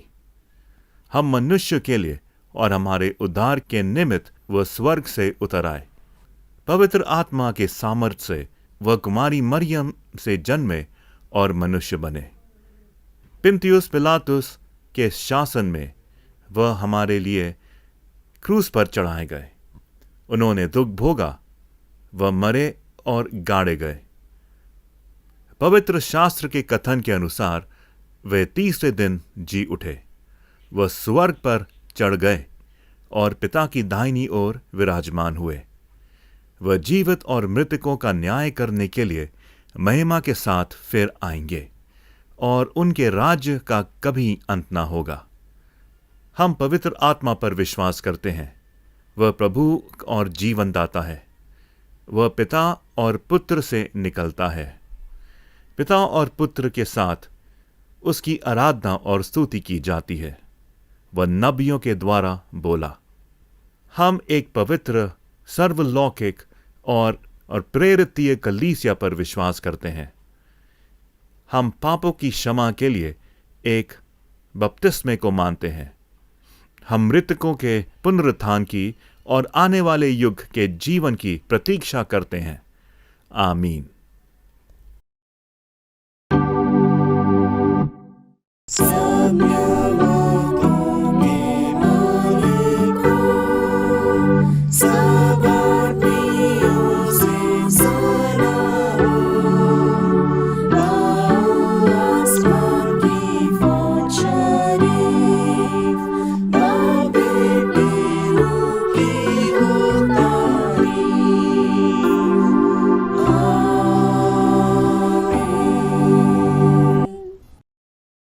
परमेश्वर की शांति जो सारी समझ से परे है, परमेश्वर के और उसके पुत्र हमारे प्रभु यीशु मसीह के ज्ञान और प्रेम में आपके हृदय और विचारों को सुरक्षित रखे, और सर्वशक्तिमान परमेश्वर पिता, पुत्र और पवित्र आत्मा की आशीष आप सब पर हो और आपके साथ सदा सर्वदा बनी रहे। आमीन।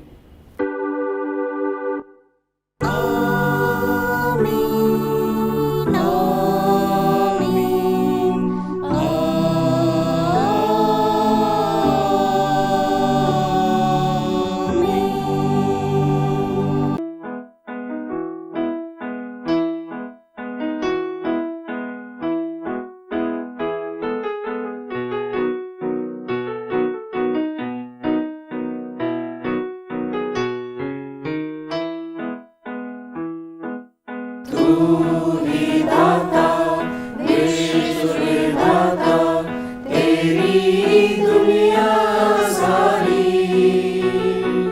तेरी दुनिया सारी कैसा ये इंसान बनाया शान तेरी है न्यारी शान तेरी है न्यारी ऊंचे पर्वत गहरे सागर सूरज चांद सितारे ऊंचे पर्वत गहरे सागर सूरज चांद सितारे बादल आए ने बरसाए कुदरत की बलिहारी कुदरत की बलिहारी तू ही दाता विश्व विधाता तेरी दुनिया सारी तेरी दुनिया सारी हम दो